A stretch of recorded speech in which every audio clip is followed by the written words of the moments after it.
पालम तालुक्यात एक आहे आणि बाकीचे 3 सरकारी इतर तालुक्यामध्ये आहेत. पण अनुसूचित जाती जमातीचा गट या ठिकाणी कोणत्याही अति महत्वाच्या नेत्याच्या मतदारसंघामध्ये नसल्यामुळे आज या ठिकाणी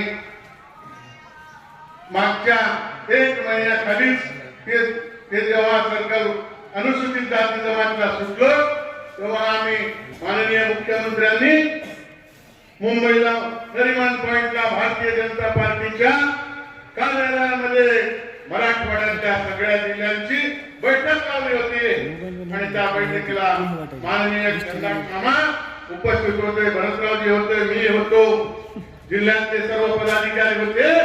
सर्वांच्या देखत माननीय चंद्रकांत मामांना सांगितलं की परभणी जिल्हा परिषदेसाठी तुम्ही तयारी करा, अध्यक्ष पदाचे उमेदवार तुम्ही आहेत. आता त्याच वेळी शब्द दिला होता.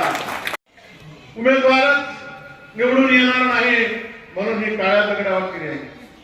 म्हणून मित्र, मागच्या काळामध्ये ज्या काही निवडणुका झाल्या गेल्या 2 वर्षामध्ये देशात लोकसभेची निवडणूक झाली, राज्यात विधानसभेची निवडणूक झाली आणि काल परवा नगरपालिका महानगरपालिकेच्या निवडणुका झाल्या.